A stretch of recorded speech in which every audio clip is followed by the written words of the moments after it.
Welcome to the All Things Real Estate Podcast with our very own Josh Barker. With more than 20 years of experience and over 5,000 properties sold, Josh brings a unique perspective to the real estate market. Let's get started. Okay, so we're back.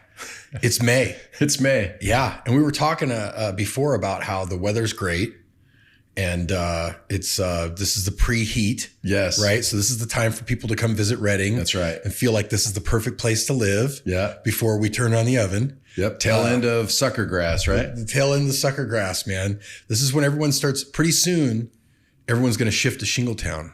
Come July when it's 110 here. Your market is coming. Yeah, your market is coming. But, there's a lot of doom and gloom in real estate. And I know the numbers are not as high. But, it's one of those things that as an American, especially with like the stock market, everything is compared to the absolute best of the best. Remember the best of the best? Yeah. And it's like, well, it's still, the market's still good. It's still performing. Sure. Homes are selling. Yeah. Yeah. We had 166 homes close escrow last month in April. But it is down from the 200 the year before in the same month. So I think that's probably where a little bit of, people are talking about it. But inventory is up, so we're sitting at about 37% higher inventory over last year, about 830 or so total for sale. So buyers have more to choose from, which is good. The median sales prices leveled off year over year. So, our prices have moderated, which isn't bad for the market. I mean, you want to keep things affordable. So that's what's going on there. Yeah. But the numbers are up from like the winter, from January, from February. Oh, of course. I mean, it's climbing. Yeah, of course. You know what I mean? Seasonally, we're moving into that part of the year. And interest rates are still not super awesome, right? No, yeah. Not as bad as they were, but. Well, rates right now are averaging around 6.8%. But we just got some economic data, bad data, which is good data for real estate, which is that, GDP growth is slowing way down. In fact, I think it's negative right now. The jobs report that came out earlier stated that they actually lost more jobs than they anticipated. So these are all indications that the market's slowing down, the economy is slowing down, which means the Fed will have some room in the future here to reduce rates, which has a positive impact on affordability. Yeah, because once interest rates come down, I mean, I think we're going to see sales jump dramatically. Sure. I think. Well, as your rates come down, it allows more people to participate. So if they drop a full percent over time, well, a lot more people now qualify to buy or can afford that home they were interested in because the rates have come down. The payment has dropped as a result, and it just allows for more people to get into the market. And then there's going to be that immediate swing where all of a sudden prices start to climb. Yeah, absolutely. Yeah. I mean, if you have, it really depends on supply and demand, of course, but if you have supply being somewhat constant, demand increasing because rates are coming down, that'll have a positive effect on prices going up. Yeah. And we talked about, we've been talking about for a couple of years now about the supply it's not increasing. We've only got really, I think, one active builder left in Redding, right? Well, we got two. I mean, bigger builders. There's a collection of smaller builders that are out there, getting it done every day too. But the bigger ones that are standing out, D.R. Horton is still here. They're kind of finishing off over in Shasta Ranch and then moving their attention over to the west side of town over in a place called Salt Creek. Mm-hmm. And then Palomar Builders, of course, is back and running really strong in Shasta Ranch. Just in the last month, I think we're about 10 properties sold. So very nice. We're outpacing expectations by almost double. And that's a multi-phase project with several different floor plans and different price points too, right? Oh yeah. When you take all the units together, you probably are looking at a variety of about 8 or 9 different plans. The lot sizes are variable, but they're all larger than the other part of Shasta Ranch. These are all much more desirable, if you will, home sites. And how many units do they have like planned in the books in those phases? Collectively, after all the development's done, it's about 200. And how long do you think it takes for all 200 to get to market? When Jeb Allen, the owner of Palomar, and I sat down and did the absorption analysis on it, we kind of felt like it would be probably anywhere between a 3 to 5 year, depending on what the economy was doing. Yeah, see, so that's not a tremendous amount. 200 sounds like a lot, but over the 3 to 5 years, it's going to take a while. It's going to take a while, yeah. Absorption rate, because it's all kind of concentrated in a similar price ranges, right? So, you're in the 400s and you go up to, maybe 700 on the a couple of the unique locations in the Shasta Ranch. But because you're in that primary price point, the absorption rate is the absorption rate. You can't really change it. And one of the things you said that the median price leveled off. You didn't say it went down, but you said it. I can't remember what you said, but something made me think that you're saying like, hey, the median price kind of stayed where it's at. Yeah. So the median price, and for those listening to this, median price is really if you took 100 properties and seen what, and then you pick the middle one, the 50th one, that would be the median sales price. Okay. And that's different than average sales price, because average sales price is if you took all 100 and then added them all together and divided them by 100, right? That's the difference between median and average. The median sales price is essentially leveled out. So we're in the mid 380s, and it's been the same year over year, hasn't changed much, which is realistic because interest rates haven't really changed much. They've been about what they are now for about a year. So, as rates come down, like we said earlier, it's going to have an impact. But currently our absorption rate, the total homes for sale, we're pretty close to a 5-month supply. Oh, wow. Yeah. And 0 to 3 months in Shasta County tends to be a seller's market. And then when you get to a 4 or 5 month supply, it's more of a neutral market. And then anything over a 6 month supply is typically a buyer's market. And so if we're at a 5 month supply right now, that means we're at the tail end of a neutral market. So do you know what the average sales price has been? You said the median, but do you know what the average is? It'll skew a little higher. It's going to be, probably in the 390s or somewhere in there. Because the thing I'm wondering about is we talk about the market generally, and the circles I run in and the people that I know that are buying houses, those are going up. But I know most of the people I know are buying houses in the 4s, maybe break 5 every now and then. And those aren't going down. In fact, some of the houses I've heard selling just recently, they hit the market and they were gone a couple days later and they were in the low 4s. Yeah. And so I'm like, okay, I don't know where this inventory is. So I'm wondering how many homes were listed at 900 that should have been listed at 830. Sure. And I wonder if those are, those numbers are affecting the market, because I'm not seeing the lower end of the market. Yeah. It's crazy to say 400,000 is the lower end of the market. That's insane. I know. You know what I mean? And for some of our people listening to this right now, they agree with you and they're going to think it is absolutely insane and they're frustrated. I get comments periodically through different promotions that we're doing, and some of the frustration that I hear is that they really want to see lower cost homes. But unfortunately, I wouldn't lean into our local builders and blame it on them. I think I would be looking at your state legislators and saying, you need to stop regulating so much so that you guys can make it easier for people to build. Yeah. It's problematic. Even down to the trucks that bring supplies into the state of California, they have to meet a California emission to drive here. Well, that has an impact on the cost. So right now, the cost of construction in California in general is way higher than it is in many other places in the country. And it's all because of an over-regulatory state. Yeah, it gets us into a path of things we can't control. Vote, but at the same time. Well, and the reason I bring that up is I don't want to get into the politics of it. It's just that, you're pointing the frustration at the wrong person if you're mad at the builder, because the builder would rather sell things at 300,000 and do 100 of them rather than having to build at 400,000 only get to build 20. Yeah. You know what I mean? So absolutely. They would much rather do it too. It's just a function of the cost. It's so darn expensive to build. Our neighbor just bought a house, went on the market, and they snatched it up like day 1, day 2. And it was, I think it was like $399,900 or something like that. And I was talking to him and I said, you're not going to lose any money on that house. You can't you can't replace a house for that. No. Well, you can tell by just the, what it's costing to build right now that, most of those properties that are under 400,000 are insulated to the market, meaning that the new inventory that's going to come out will not be competing against them in terms of new construction. The hope would be in the future that, the only way out of this really is interest rates to drop to increase the affordability. But I just did a big report recently for a bunch of our clients that were asking, but I use a company called Property Radar. It gives me some good statistics. And, in Shasta County, we have around 54,000 or so single family homes in the entire county. However, we have a little over 19,000 of those are owned free and clear. That's pretty good numbers. Yeah, it's like almost a third, right? Yeah. So fairly insulated. And if you look at the total properties that are underwater, according to Property Are we talking Radar, about pre-foreclosure? No, underwater would be is, let's say that I have a mortgage on my house that exceeds what the market value is, right?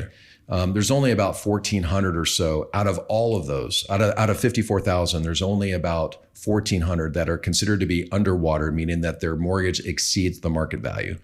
And that doesn't mean they're gonna walk away from them, because if you do, you have to go find another place to live. Yeah. It just means that you're not probably in a position where you can sell today.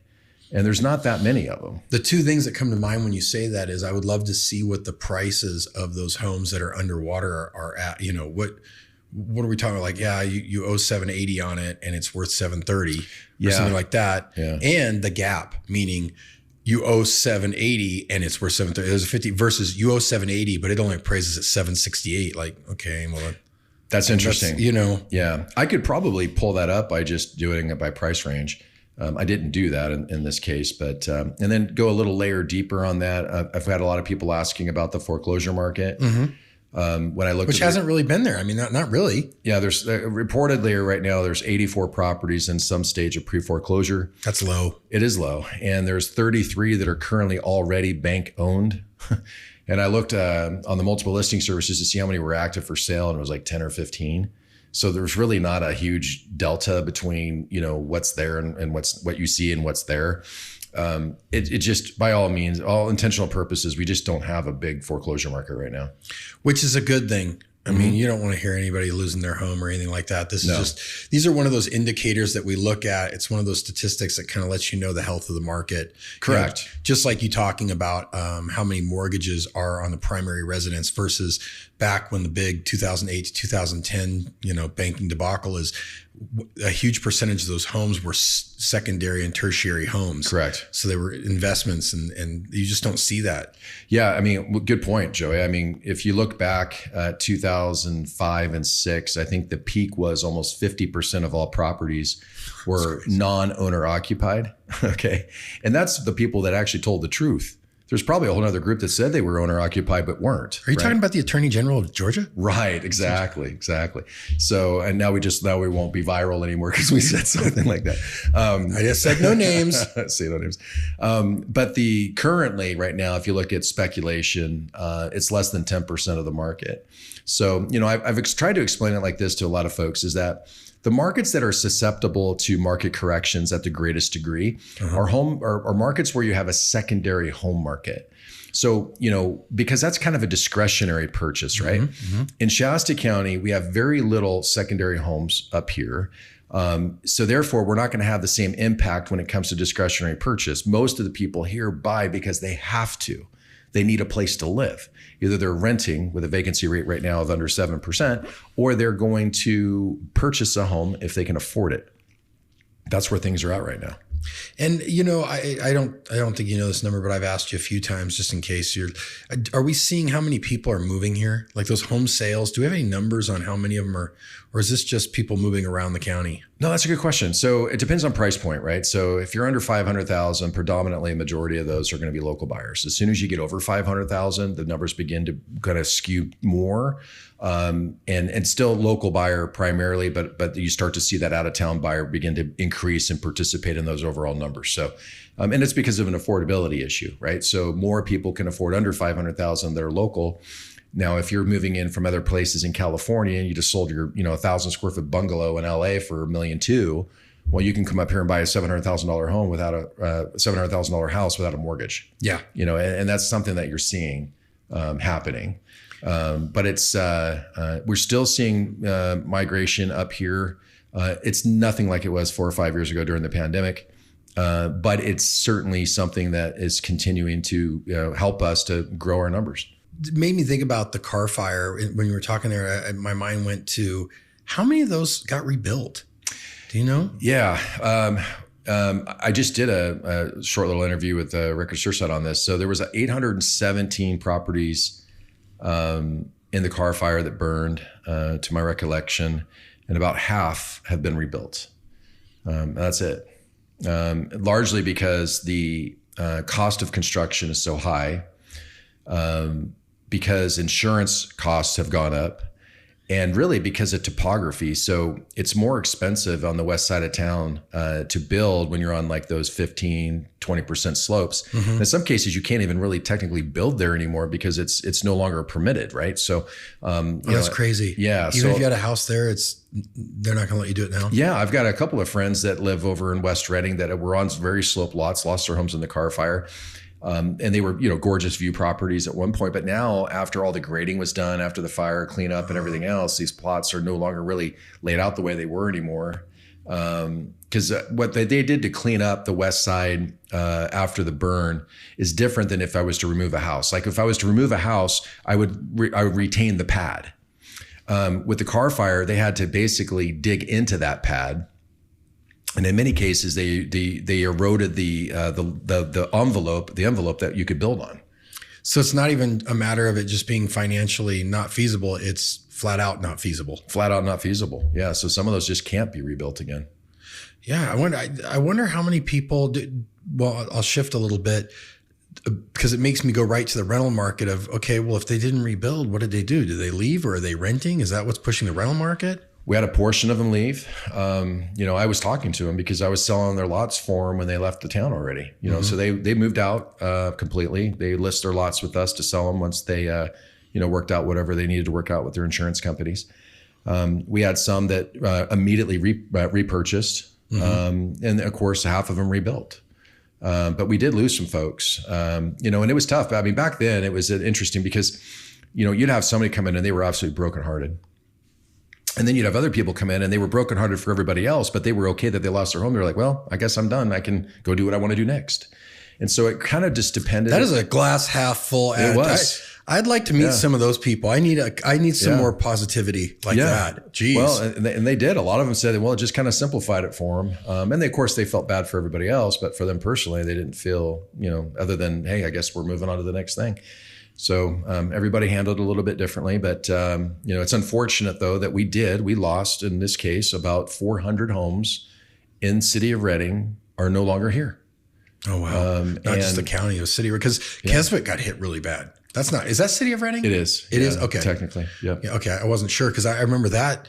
I haven't been out there since. Yeah. I don't know how much of that got rebuilt, but that got devastated. A lot of it didn't, and a good chunk of that is out there in Keswick. I heard stories, and you never know. You don't know if this stuff's rumor mill, but that there were a lot of homes out there that were fully paid off, and they weren't carrying insurance that would even remotely address. Yes, yeah. Horrible story. Yeah, there were a lot of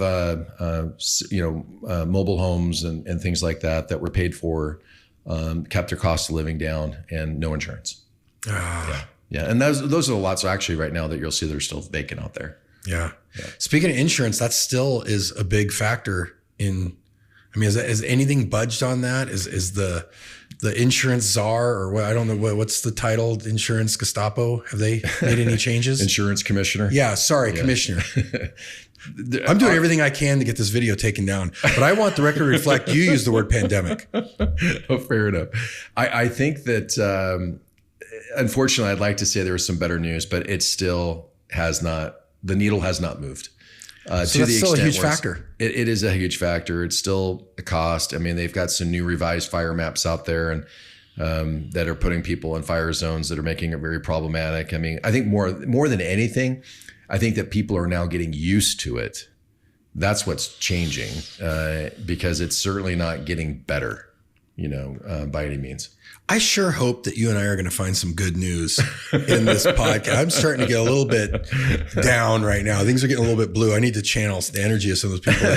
Well, you know what I like about our podcast is that we're just calling balls and strikes, right? I would much rather do that than be the person that is just saying things to make people feel good. So okay, well here I'll try to bring some positivity. Go for it. And it's going to start with negativity. Is that you said the GDP numbers are down, so you would think inflation's come down, i.e. the feds might reduce the interest rate. Yes. Right? Yeah. There's my positive spin. There you go. Yeah. The reports coming out right now are talking about that. They're basically saying that with the GDP going down, I think it's going to be a negative number. Really? Yeah. And new jobs is down. When was the last time that happened? It's been a little while. Yeah. It's been a little while. And technically you're not in recession until you have 2 quarters of negative GDP. And so we'll see. But a lot of this, remember, we're dealing with renegotiation on trade deals and tariffs and things like that right now. We probably got another couple of months before we iron out some of those issues. And then we'll wait to see how things work out. I mean, my best guess is that we probably will work most of that out. People have a pretty good understanding of what the tariff environment will be like here in the next 60 days. There's a tax package right now that's in the Congress that will most likely hopefully get voted on in a way that's positive, because if you have some clarity on your tax policy by, let's say, July, well, then now all types of businesses can start forecasting for the future. So I see midsummer turning around and beginning to see that things improve. I do. I really do. And I also think interest rates could be coming down at that point as well. That's been a big deal. People talking about tariffs and tax, changing the tax code and everything. I mean, from what I saw, it made sense, but I also follow a couple of, non-political economists, and they're very hopeful. And they're like, hey, look, we have to go through this tough period, but our national debt and the interest on the national debt was closing in on GDP, meaning like, imagine you're a family and you've been living off credit cards for a while, and you've been living high off credit cards. It's fillets wrapped in bacon. And one day the bank says, hey, we're not going to extend any more credit cards. Well, the natural thing is like, okay, well, we've got to go back to work. And we've got to switch to hamburgers.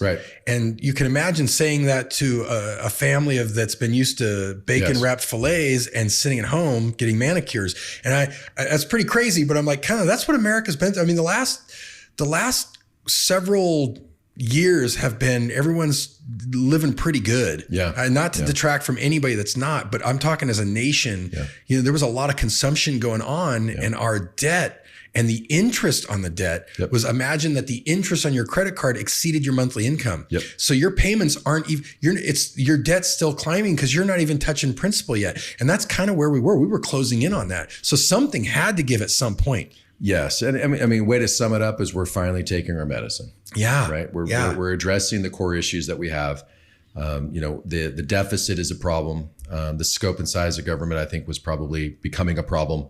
And they're pushing back now, trying to right size things. And I mean, again, not stay out of the politics of it. You can't spend continuously without there being major consequences. And so we're cutting back on the spending. We're renegotiating some tariff deals. We're going to start to see the economy, go through some disruptions right now in the short term, because, anytime you cut away you start cutting off credit cards, you feel the impact. But then also, it also puts you on a better budget. It puts you onto a better playing field for the future. And I think that's essentially where we're at. I'm optimistic. I know we have to go through a pain point, but I feel like I've thought for some time, like, hey guys, we're going to have to address this at some point. And when we do, it's not going to feel good. And it would have been better if we would have addressed it probably 10 years ago, 5 or 10 years ago, and we're not. So, I mean, and I'm still very bullish on the Reading market. And it's because, to me, supply's not there. There's not a huge plan for really increasing supply.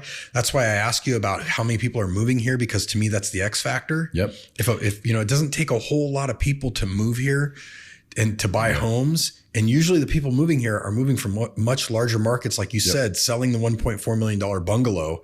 So they roll into town, and $680,000 buys you a pretty incredible home here. It does. And to them, they're like, oh, I've got another 700,000, 800,000 left over. That's right. So I'm still very bullish. The other big thing is, let's see what the Feds do with interest rates, because I think if those come down even a point, I think you're, you know what I mean? Totally agree. You're letting the cap off a little bit, and if they go more than that, it's going to be gangbusters again. You know what I mean? Right. So, well, Josh, I hope you have a wonderful May. Thank you. You know too. What I mean? If it were the beginning of May, I'd say May the 4th be with you, but that's past. So enjoy May, and I'll see you in June. Sounds good. Thanks, Joy. Thank you, Josh. If you're enjoying the All Things Real Estate podcast, please feel free to subscribe, rate, and leave a review wherever you listen to your podcasts. That helps others find the show, and we really appreciate it. Thanks again for tuning in, and we'll catch you in the next episode.